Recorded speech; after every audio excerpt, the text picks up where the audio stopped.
दोस्तों नमस्कार। जब रजिया के 2-3 बच्चे होकर मर गए और उम्र ढल चली, तो रामू का प्रेम उससे कुछ कम होने लगा और दूसरे ब्याह की धुन सवार हुई। आए दिन रजिया से बकझक होने लगी। रामू एक न एक बहाना खोजकर रजिया पर बिगड़ता और उसे मारता, और अंत को वह नई स्त्री ले ही आया।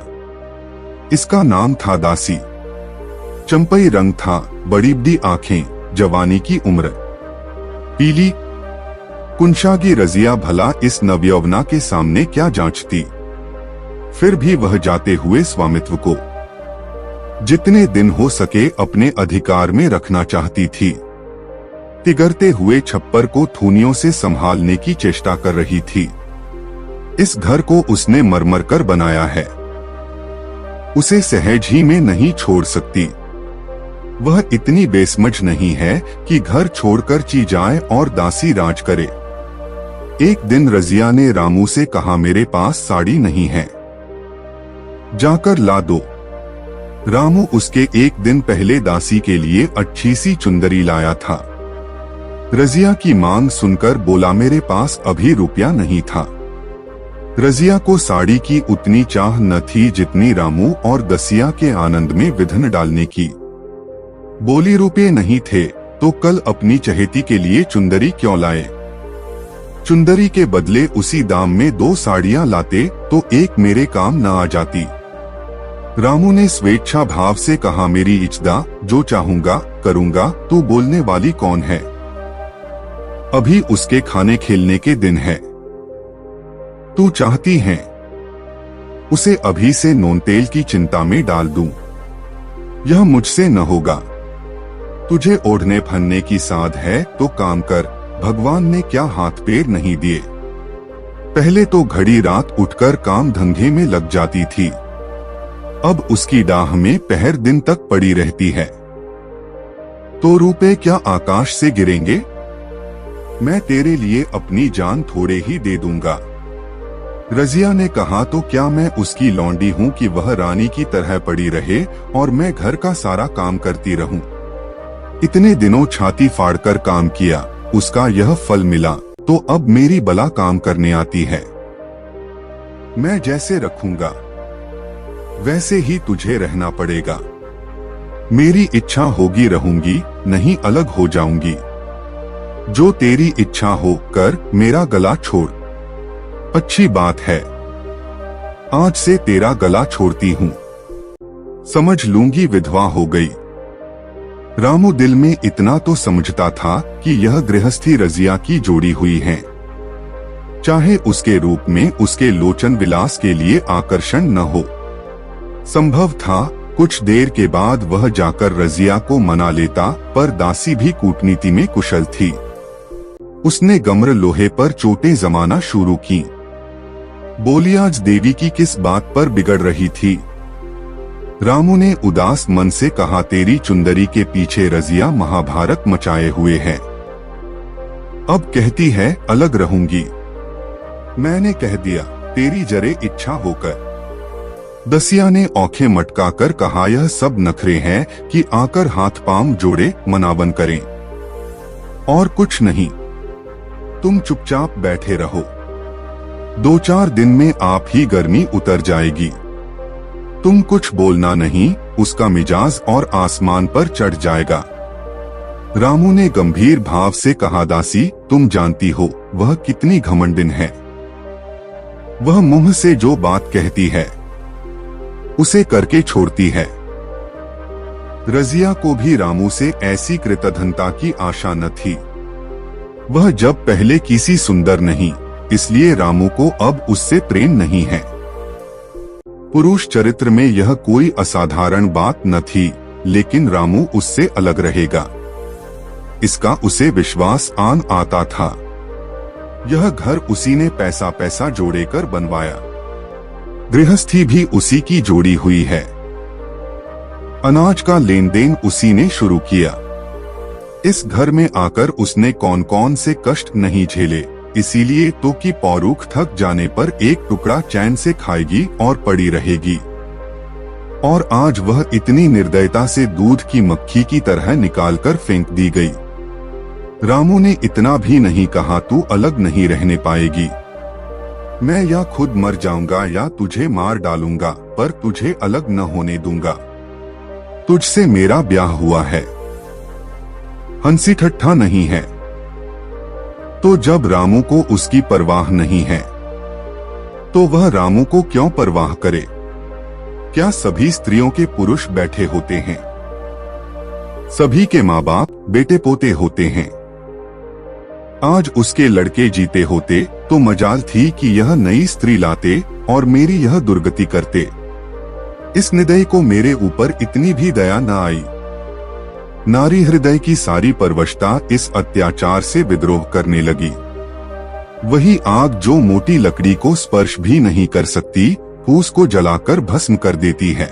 दूसरे दिन रजिया एक दूसरे गांव में चली गई। उसने अपने साथ कुछ न लिया। जो साड़ी उसकी देह पर थी, वही उसकी सारी संपत्ति थी।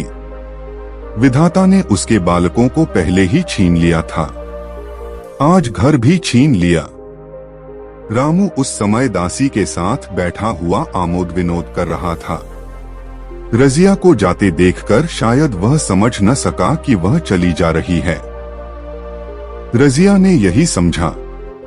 इस तरह तोरों की भांति वह जाना भी न चाहती थी। वह दासी को, उसके पति को और सारे गांव को दिखा देना चाहती थी कि वह इस घर से धेले की भी चीज नहीं ले जा रही है। वह वालों की दृष्टि में रामू का अपमान करना ही उसका लक्ष्य था।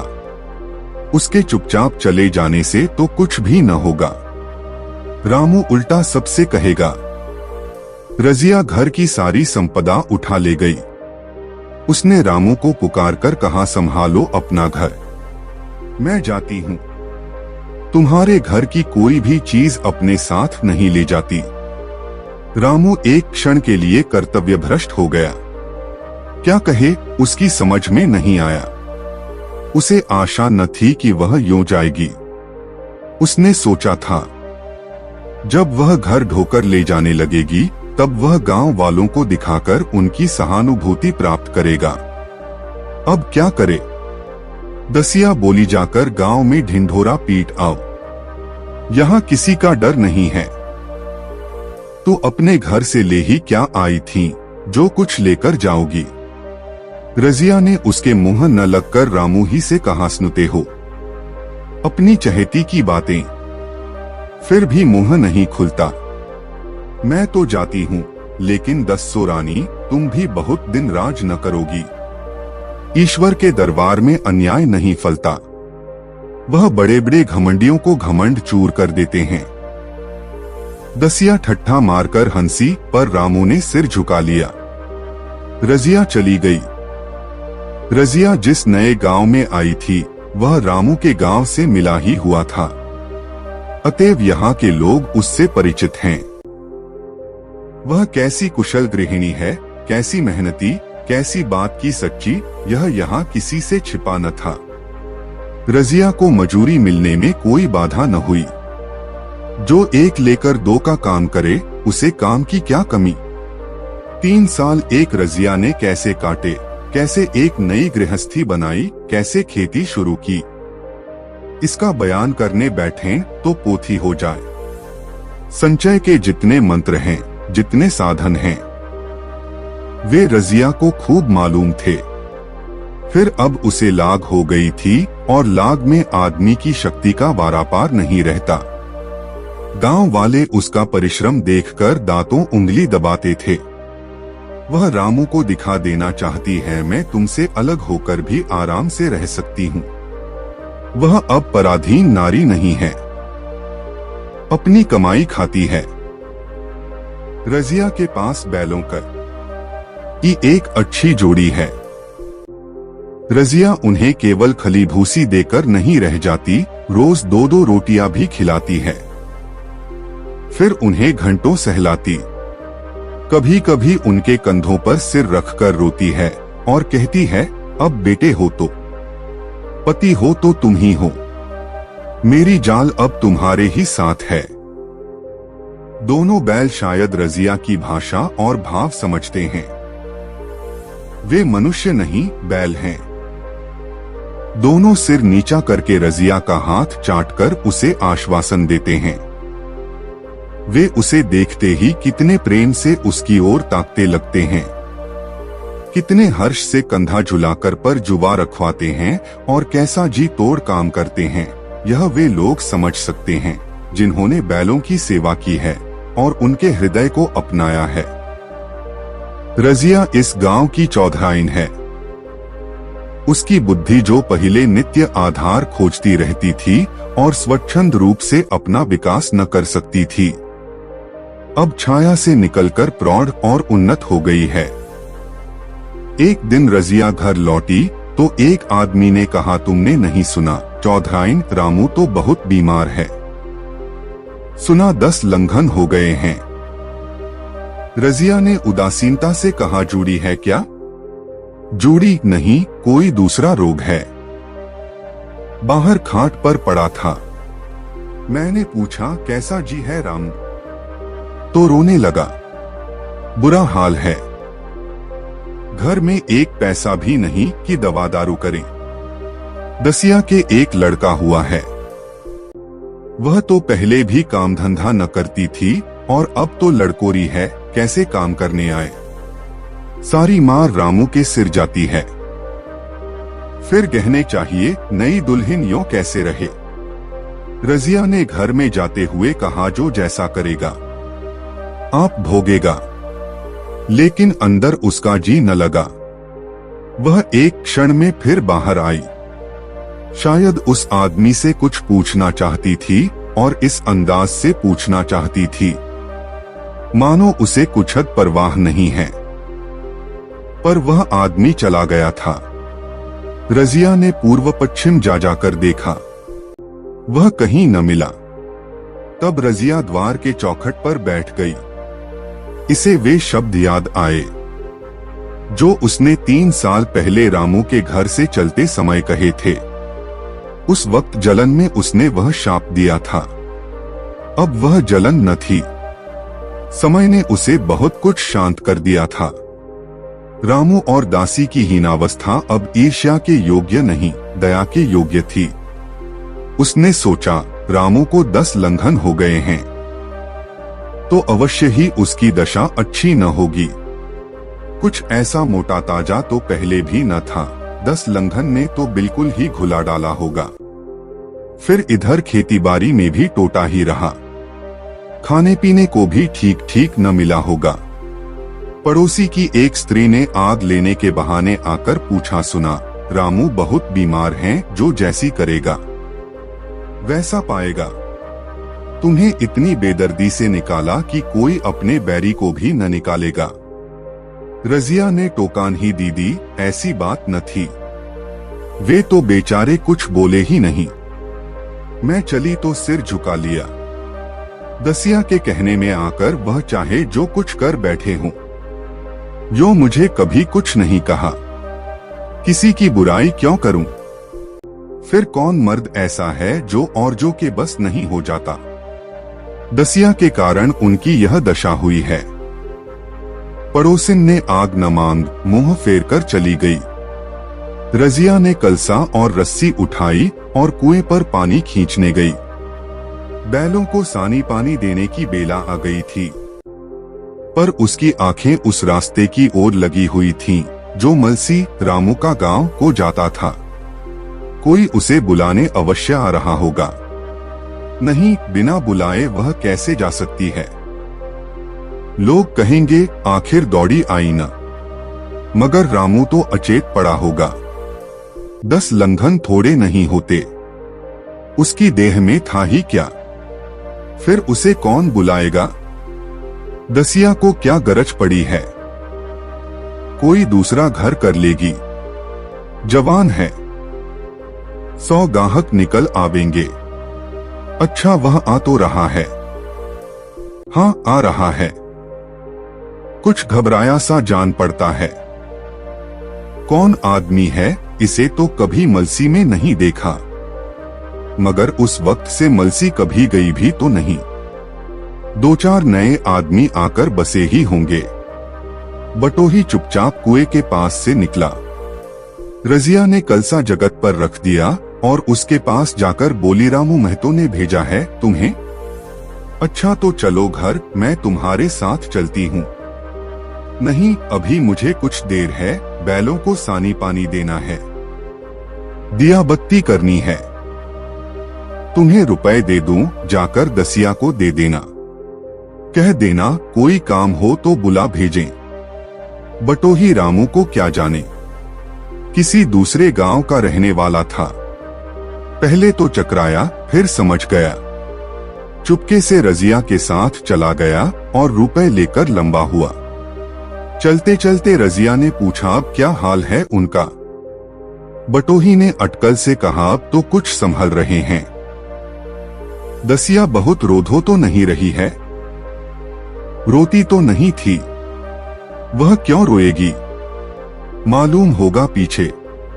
बटोही चला गया तो रजिया ने बैलों को सानी पानी किया, पर मन रामू ही की ओर लगा हुआ था। स्नेह स्मृतियां छोटी छोटी तारिकाओं की भांति मन में उदित होती जाती थीं। एक बार जब वह बीमार पड़ी थी, वह बात याद आई। 10 साल हो गए, वह कैसे रात दिन उसके सिरहाने बैठा रहता था, खाना पीना तक भूल गया था। उसके मन में आया, क्यों न चलकर देख ही आवे। कोई क्या कहेगा, किसका मुंह है जो कुछ कहे। चोरी करने नहीं जा रही हूँ, उस आदमी के पास जा रही हूँ जिसके साथ 15-20 साल ही हूँ। दसिया नाक सिकोड़ेगी, मुझे उससे क्या मतलब, मुझे उससे क्या मतलब। रजिया ने किवाड़ बंद किए, घर मजूर को सहेजा और रामू को देखने चली, कापती झिझकती, क्षमा का दान लिए हुए।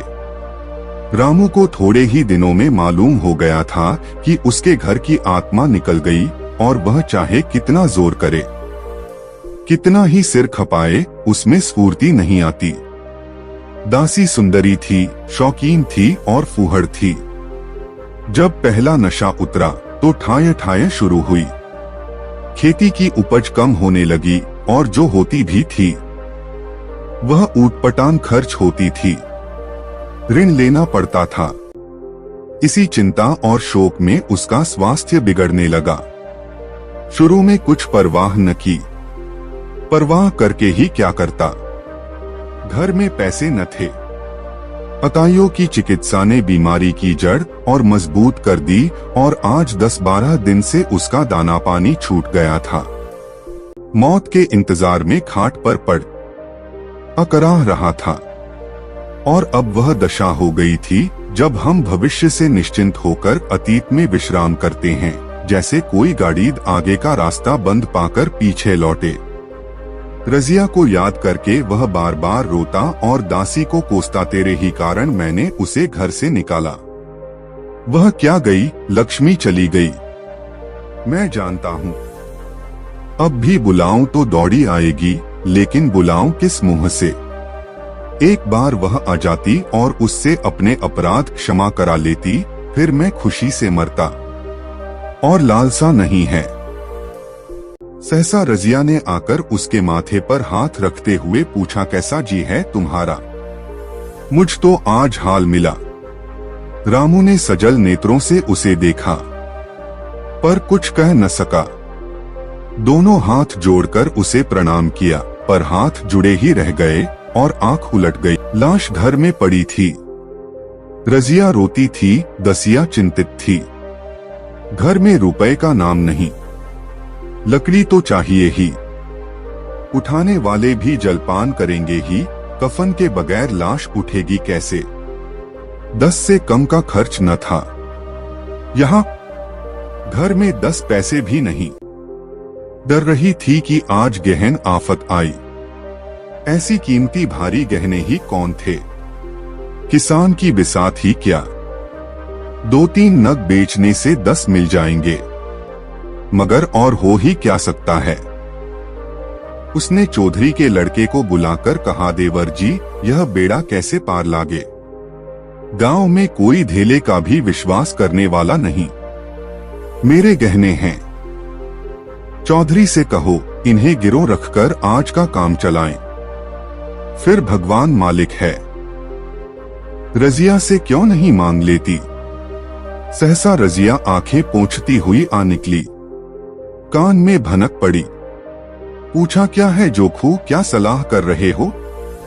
अब मिट्टी उठाओगे कि सलाह की बेला है? हाँ, उसी का सरंजाम कर रहा हूं। रुपए पैसे तो यहां होंगे नहीं, बीमारी में खर्च हो गए होंगे। इस बेचारी को तो बीच मंझधार में लाकर छोड़ दिया। तुम लपक कर उस घर चले जाओ भैया। कौन दूर है, कुंजी लेते जाओ। मंजूर से कहना भंडार से 50 रुपए निकाल दे। कहना ऊपर की पटरी पर रखे हैं। वह तो कुंजी लेकर उधर गया। इधर दसिया राजो के पैर पकड़कर रोने लगी। बहनापे के ये शब्द उसके हृदय में बैठ गए। उसने देखा रजिया में कितनी दया, कितनी क्षमा है। रजिया ने उसे छाती से लगाकर कहा, क्यों रोती है बहन? वह चला गया। मैं तो हूं, किसी बात की चिंता न कर। इसी घर में हम और तुम दोनों उसके नाम पर बैठेंगी। मैं वहां भी देखूंगी, यहां भी देखूंगी। धाप भर की बात ही क्या। कोई तुमसे गहने पाते मांगे तो मत देना। दसिया का जी होता था कि सिर पटक कर मर जाए। इसे उसने कितना जलाया, कितना रुलाया और घर से निकाल कर छोड़ा। रजिया ने पूछा, जिस जिसके रुपए हों सूरत करके मुझे बता देना। मैं झगड़ा नहीं रखना चाहती। बच्चा दुबला क्यों हो रहा है? दसिया बोली, मेरे दूध होता ही नहीं। गाय जो तुम छोड़ गई थी वह मर गई, दूध नहीं पाता। राम राम। बेचारा मुरझा गया। मैं कल ही गाय लाऊंगी, सभी गृहस्थी उठा लाऊंगी। वहां कया रखा है। लाश से उठी। रजिया उसके साथ गई। दाह कर्म किया। भोज हुआ। कोई 200 रुपए खर्च हो गए। किसी से मांगने न पड़े। दसिया के जौहर भी इस त्याग की आंच में निकल आए। विलासिनी सेवा की मूर्ति बन गई। आज रामू को मरे 7 साल हुए हैं। रजिया घर संभाले हुए है। दसिया को वह सौत नहीं, बेटी समझती है। पहले उसे पहनाकर तब आप पहनती हैं, उसे खिलाकर आप खाती है। जोखू पढ़ने जाता है। उसकी सगाई की बातचीत पक्की हो गई। इस जाति में बचपन में ही ब्याह हो जाता है। दसिया ने कहा, अब हन गहने बनवा कर क्या करोगी? मेरे गहने तो धरे ही हैं। रजिया ने कहा, हीरी, उसके लिए नए गहने बनवाऊंगी। अभी तो मेरा हाथ चलता है, जब थक जाऊं तो जो चाहे करना। तेरे अभी पहनने ओढ़ने के दिन हैं, तू अपने गहने रहने दे। नाइन ठकुर सुहाती करके बोली, आज जोखू के बाप होते तो कुछ और ही बात होती। रजिया ने कहा, वे नहीं हैं तो मैं तो हूं। वे जितना करते मैं उसका दूगा करूंगी। जब मैं मर जाऊं तब कहना जोखू का बाप नहीं है। ब्याह के दिन दसिया को रोते देखकर रजिया ने कहा, भू तुम क्यों रोती हो? अभी तो मैं जीती हूं। घर तुम्हारा है, जैसे चाहो रहो। मुझे एक रोटी दे दो बस। और मुझे क्या करना है? मेरा आदमी मर गया, तुम्हारा तो अभी जीता है। दसिया ने उसकी गोद में सिर रख दिया और खूब रोई, जीजी तुम मेरी माता हो। तुम न होती तो मैं किसके द्वार पर खड़ी होती? घर में तो चूहे लौटते थे। उनके राज में मुझे दुख ही दुख उठाने पड़े। सुहाग का सुख तो मुझे तुम्हारे राज में मिला। मैं दुख से नहीं रोती, रोती हूँ भगवान की दया पर कि कहाँ मैं और कहाँ यह खुशहाली। रजिया मुस्कुराकर रो दी।